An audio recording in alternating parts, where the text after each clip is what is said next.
So you want to know how to do a front lever? Well, in this video, we are going to continue our calisthenics for beginners workouts, and we're going to teach you how you can go from an absolute beginner with no idea of how to get started with this movement to tuck front lever mastery. All that and more coming up. We are the gym that teaches people how to move instead of just exercise, because we believe that health is about performance, not just body image. Hey everyone, in case we haven't met, my name's Rad Burmeister. I'm the co-founder of Unity Gym and the co-creator of the UMS, the Unified Movement System, where we take driven people and turn them into superhumans. And the way that we do that is that we've created a program that has a balance between strength and flexibility. If you want to know how we do it, you can download our free flexibility blueprint. There's a link in the description of this video. As always, I'm joined today by the legendary Phil White, our resident physiotherapist and calisthenics noob. How you doing, Phil? Yep. Pretty good today. Ready for, I guess I can't fall on my face this time. Probably fall on my back. Yeah. I'm ready. Give it a crack, and hopefully it'll. We got a comment over the weekend on the post saying it's really good to see someone who's like, just the average Joe trying out when Rad makes things look so easy. It's that idea of like the Olympics. I'd always love if there was just like a regular Joe given the Olympics a go, because I think that contrast just makes it just a regular Joe doing a 17-second 100-meter sprint next to all the sub-10s. Hope you're ready for me to suck at some more calisthenics. Yeah, this is going to be good. Listen, the key insight for today's show is that people don't learn how to control the scapula before they start progressing onto the more advanced this is a basic calisthenics movements, but until they start progressing onto the intermediate progressions for these basic calisthenics movements. It's really important that you understand that you really need to master the scapular control before you move on to this stuff, and we're going to get out on the gym floor and show you how to do that right now. So, ready to go, Richie? All right, let's do it. Now, if you've just tuned in, or if you haven't, if you've been watching from the start, please hit that like button and leave us a comment with your name and where you're watching from so we can give you a shout out. And if you've got any questions about the front lever or any of the other calisthenics movements that we do, please put a comment in the comments section and we'll get to you as soon as we can. So I'm just going to set up a couple of things here. The first thing that we need to do for a front lever workout is we're going to learn how to do scapular control. So we're basically going to focus on learning scapular depression and also scapular retraction, which are the two movements that we're going to be using in this workout. I just realized this isn't high enough for what we need to do, Phil. Let's go 2 more notches up. So the easiest version for scapular control here is that we're going to lean back like this on the barbell. I'm going to depress my scapula, which means I'm pushing them down towards my feet, and I'm going to pull back, hold it for 3 seconds, and then relax. Pull back or retract the scapula and hold it for 3 seconds, and then relax. Let's have a go, Phil. So what we're looking for is the scapula stays depressed or down. He's going to pull back, except without bending the elbows at all. Yes. So it's a straight arm strength movement. So just there, holding it. So what's happening here is the movement's coming from, that's it, relax, so 3 seconds. So the scapula's retracting towards the spine for 3 seconds and then releasing. At all times we're keeping it depressed, which means what's his shoulders? Do a bad one where you elevate now. See that, how his scapula's elevated? Like that, that's very, very bad. The other thing we're looking for is that the elbows don't bend. Now we're going to take it up a notch and go to scapular depression. So Phil's going to do active hanging. So we're going to hang. So hard to bend your elbows. It's really challenging. Remember, this is a straight arm strength movement, which means that the elbows stay straight when you do it. So he's going to relax, and then he's going to pull his head up without bending the elbows at all, so that the scapula just depresses. There's no requirement to try and retract here. We're just going to depress. Okay, and so now that we understand how to do scapular depression and retraction, and that's how quickly it happens. All you need to do is 30 seconds and you'll have it down pat. Now I'm lying. Some people are going to need to do this. Honestly, I've seen people still not able to do this after 6 months of work. Yeah, part of it's strength and part of it is your brain switching on to be like, oh, that's the movement, not that little elbow bend, not the shrug. And I'd argue that the latter is probably about 90% of it. The strength, for most people, is not, well, it is an issue for people, but especially with the scapular depression, but it's that teaching the body how to activate those muscles, because we're so used to, if you think pull with my elbows. Straight away I was like, I just wanted to pull my elbows. Not there, so. Cool. So now we're going to move on to the first progression where we really start thinking about what's going on in the front lever. And for the front lever, there's three main actions that are happening in the shoulder. There's scapular depression, scapular retraction, and shoulder extension. So we've just explained scapular depression and retraction. Shoulder extension is when I think of pulling my elbow down to my rib cage there like that. The scapular depression must happen. You cannot let your shoulders shrug. It's very, very hard to actually maintain scapular retraction when you're doing a front lever, but what we want to avoid is protracting when we're doing it. We don't want to be depressed and protracted. We want to at least have the shoulders in a neutral position, the shoulder blades, and by thinking of trying to retract, that's going to help with that. Yeah, so you have that intention the whole time that you're holding it there, so that's giving you a nice stable base. You've got a good anchorage point, but if there's, you're not going to be in that full locked-out position. Yeah, that's right. So what we're going to do is this movement here, this is what we call the feet supported arch into hang.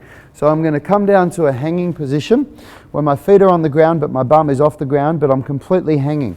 A lot of people mess up by starting like this. That's not what we're doing. We're starting from here. And then what I'm going to do is those three shoulder movements that I just described, which is scapular depression, retraction, and then extension, except it all happens together. In my mind, all I think of doing is pull. So I go pull, hold for 3 seconds, and then relax. I'm actually not pushing very much with my feet at all. And what I'm trying to do is to pull my head that way. I don't want to be like this. What I want to do is go and use my shoulders to pull as hard as I can that way so that I'm really engaging the lats, which is the prime mover for shoulder extension.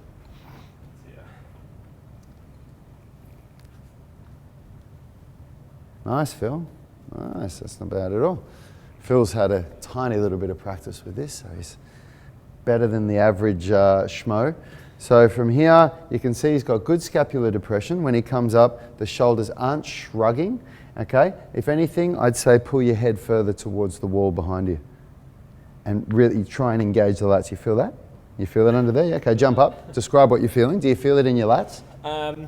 Yeah, I think there's quite a strong stretch through the abs as well. Mm-hmm. And I'm feeling like if I took any more weight of that, I'd be in a pretty rough place. But, Could you feel your lats working at all? Yeah. When you really drive that extension, so really focus on that straight elbow pushing down towards your side, and you feel that kind of switch on a bit more. Yeah. So I don't think I've ever done that one before.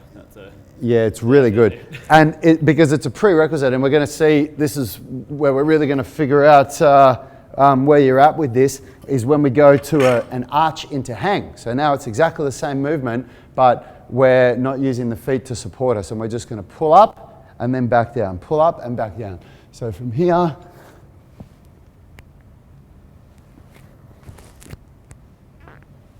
okay, have a little try of that. Thanks for that. Nice, it's not bad at all. Try to keep those elbows straight. Yeah. Nice, good. So you can see he's struggling with the elbows. This is such a hard movement, and it has a massive carryover to the pull-up because of the development in the lats and the upper back. So what we're looking for, before you even move to this one, to the arch into hang, you really want to get the feet supported arch into hang going. And it's quite easy to make it look like you're doing the movement because you just push with your legs and push your hips up. But to feel that you're doing the right movement, to feel your shoulders move into the right position and feel that you activate your lats is very, very hard to do, isn't it? Yeah. And then when you transfer up to doing it with no body weight, with no support from the feet, where you're relying 100% on your upper body, it's a lot more challenging. So with that one, with the amount that I was doing, would it be worth practicing at that level, or should I just go straight back to? I'd do hybrid sets if I was you. So I'd do, because Phil was pretty good on the feet supported arch into hang. I can't really fault him there. The only thing that I look for is for people to be able to do a set of 8 to 10 reps down here and to be able to say, man, I really felt my lats fatiguing. Like when I do it. I felt like I had a lot of weight at my feet. So when I do that exercise, I stop because I feel so much muscle fatigue in my lats that I can't do the movement properly anymore. So that's really what you want to be looking for. And if you can't feel that, then the answer is more practice. And you know, it's perfect practice makes perfect. It's not practice that makes perfect. So you have to do the perfect technique. So a hybrid set would be, I'd get Phil to jump up and do up to 3 reps up here, and then come down with less than 10-second break and go into even 3 to 5 reps down here so that you make up some higher volume. When you're learning calisthenics movements, one of the biggest problems that people make is that they choose a progression that's way too hard for them and they don't get enough volume. So people do progressions where they can barely do 1 good rep, and they try and do sets like that where they do maybe 1 average rep and then 2 or 3 just rubbish reps, and they just don't get any volume of doing the right thing. So this is where people are really getting it wrong with calisthenics. You need to choose the progression that allows you to get a lot of volume. And what we're talking about is a bare minimum of 25 repetitions in one workout of good technique. And that's if you're doing an intensification phase, where the idea is that you're choosing a progression where the intensity level is high. And if you're going for volume, if you're doing accumulation, you need to do between 40 and 70 repetitions with good technique of the one movement. So I really love this feet supported arch into hang, because you can get that 40 to 70 reps in one workout by doing 8 to 10 reps per set and doing 5+ sets in one workout. Seems like a lot. It is. To get high volume, you really have to you know, put the work in, and this is where a lot of people are getting these workouts wrong. Last thing I'm going to do, I'm going to show you a tuck lever, and we're going to see how Phil goes with it. So all I'm going to do now is I'm going to do 1 rep, but I'm going to bring my knees up, and we're going to do an isometric hold. So as I pull back, I'm going to bring my knees up, and then I'm going to hold isometrically at the top in a tuck lever. And what I'm trying to do here is I'm bringing my feet into my knees into my chest, and I'm thinking of those 3 cues with my shoulders. So retraction, depression, and shoulder extension. Nice, man. Really good. Good. Bring the knees in. That's really good. Really good. Yeah, perfect. So it just requires a little bit of practice there. You're always fighting for that retraction in the shoulders. Really feel that one. Yeah. It's pretty intense. Yeah, you did feel it in the lats? Yeah. Awesome. And so I was trying to bring my legs out a little bit, and that would definitely make it more intense, and then just try to find that sort of sweet spot. So how long are we holding up there? So we use the isometric formula, strength formula. So if you come over here, we've got something we call the ultimate isometric strength formula, which teaches you what hold times you would do and how many sets you'd do. So basically you have to work out what your maximum hold is, and then from there the maximum hold will give you your hold time, which is 70% of what the maximum hold is. And then the amount of sets that you do is based on being able to do somewhere between 45 and 60 seconds, okay? So if you don't have this, which we have at Unity Gym and our online members have, then basically you work out what your maximum hold time is. Your actual sets would be 70% of what the maximum hold time is, otherwise you fatigue too quickly. And the total amount of sets you do is whatever you need to do to make up between 45 and 60 seconds of total hold time. Cool. All right, let's get back in the office and have a little debrief here. So it's how did you feel, Phil? How did you feel doing that stuff? Yeah, I mean it's pretty. That last one was fun. Like you can definitely. Yeah, I found that second arch hang felt like would just be there'd need to be so much work to get any better at that. Whereas I felt like that tuck one was quite satisfying because you could actually be up in that sort of exciting gymnastics position. Yeah. That's right. That's right. And that's a really good point because I still can't do a full front lever. Calisthenics for me is a new thing, and any of you that watch our show regularly would know that I got a really nasty shoulder injury earlier this year. I got a slap tear in my shoulder and a torn supraspinatus, and there was fluid in my bursa, and I've pretty much successfully rehabilitated it. I'd say that I'm at about 90 to 95% full capability with my shoulder. There's still just 1 or 2 little positions that cause me a little bit of pain, but the way that I'm progressing next year, I think I'm going to be able to get right back into doing this stuff. So what I'm getting at here is that I've found that even at my level where I can do advanced tuck levers, which is where you actually go past the tuck lever and you flatten your spine out, but I still get a lot of great result, and I still cycle between going back to that feet supported arch into hang and the arch into hang because they're such good movements. You get so much, you learn so much from it, Yeah. And even though it's not as rewarding for the ego, it's very, very rewarding for the body. Definitely feel doing that, the arch hang one, you just kind of curse ever doing any leg workout because you feel like such dead weight with that's legs right. hanging out there. Yeah. So and you know, that's why so many of these really good calisthenics people, when you look at them, their legs are not as big as somebody that does like powerlifting or all over weightlifting in the gym. So Quok's given us a couple of little messages here. Thanks, Quok, for tuning in. So very challenging, the arch hang, squeezing glutes to support the back. To be honest, I don't give that cue, and I'm not saying that's wrong, because again, you know, you might be doing it for a good reason, and I see your logic for it. It makes sense. But what makes more sense to me is that I focus that movement 100% on the upper body, because it's just got nothing to do with the lower body that creates that strength at all. You know, you need a little bit of core strength when you do a full front lever to be able to hold yourself out there, but it's so small. It's all in the upper body. And with the glutes, like I guess to support the back, like I guess what you're trying to support it in that arch hang is going into hyperextension, because that would be the thing that's pulling you back, and your glutes are actually an extensor that's of your right. hips as well, so that would be pulling you sort of into more extension. So I think definitely that co-contraction around, you know, the whole, like your core is going to have to do a lot of work to hold you in that position, and certainly depending on what you're doing with your breathing, you're going to get a lot of bracing there. But I think particularly focusing on the glutes maybe will just kind of bring you into an even less than ideal position. It's really more about that kind of for the flexion, I guess. Yeah, for sure. So Quok is saying, can I explain the chart again? Let's say that the advanced tuck is 20 seconds max hold. So you take 20 seconds and multiply it by 0.7 to get your 70%. I'm pretty sure that that's 14 seconds. And then 14 seconds is going to be how long each set will be. And then you want to get yourself between 45 and 60 seconds total hold time when it's like, you want to be getting closer to 60 seconds. So if you did 4 sets of 14 seconds, you'll get 56 seconds, and that'll give you your 60 seconds roughly hold time for your set. If you were getting 25 seconds for your max hold, then 70% would be more like 18 seconds, and you'd only need to do probably 3 sets. But once you get up to, I like to say, once you get up to more than 24 seconds, so 24 to 30 second max hold, that's when you want to be going to a more challenging progression. For those who just glazed over with the numbers like I just did, you do have it on the UMS online? On the UMS online coaching, absolutely. Yeah, it's part of the explanation of how it all works. Part of the UMS online coaching, it's all on there. I'll say it one more time. Work out your maximum hold time. Do a front lever, a tuck front lever, and figure out what's the maximum time you can do it for.